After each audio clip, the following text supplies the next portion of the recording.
बिस्मिल्लाहिर्रहमानिर्रहीम। अस्सलामु अलैकुम वरहमतुल्लाहि वबरकातुहू। मेरे सारे बहनों भाइयों बच्चे बच्चियों को मेरा बहुत सलाम।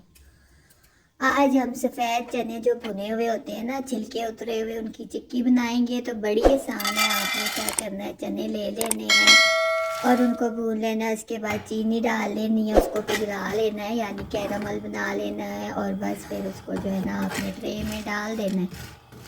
तो यहाँ पे आप देखते रहें कि मैं कैसे बना रही हूँ।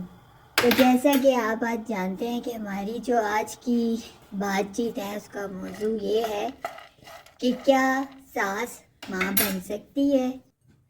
सास बिल्कुल माँ बन सकती है, क्यों नहीं बन सकती मेरे बच्चों।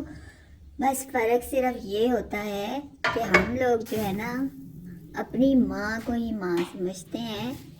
जब हम दूसरी जगह जाते हैं ना ब्याह के, तो सास को जो है हम अपनी माँ का दर्जा नहीं देते।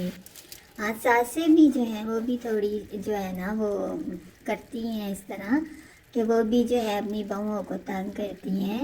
लेकिन मेरा ये मानना है कि सास जो है ना वो माँ बन सकती है, लेकिन ताली क्योंकि दोनों हाथों से बजती है।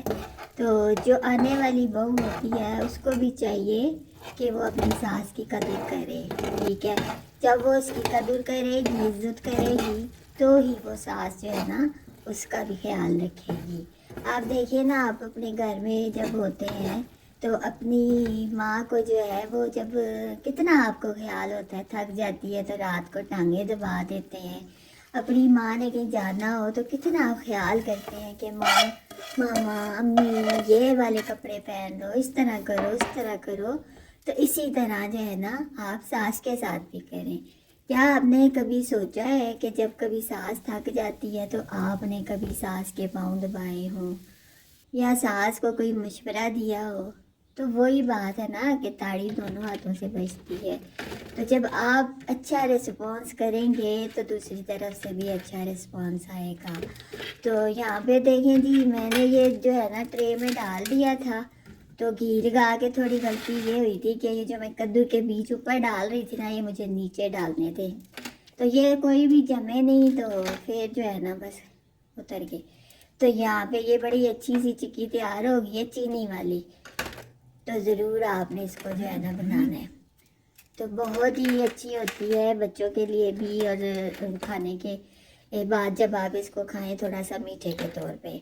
तो यहाँ पे मैं ज़रूर कहती चलूँगी अपनी बच्चियों से कि सासों का भी ख्याल करें जिस तरह अपनी माँओं का ख्याल करती हैं। और सासों से कहूँगी कि वो भी अपनी बच्चियों को उसी तरह देखें जैसे अपनी पैदा की हुई बेटी को देखती हैं, फ़र्क ना करें। तो मेरी तो यही दुआ है कि अल्लाह ताला आप सबको खुश रखे, औलाद की खुशियाँ देखना नसीब करे, कभी औलाद का गम ना दिखाए।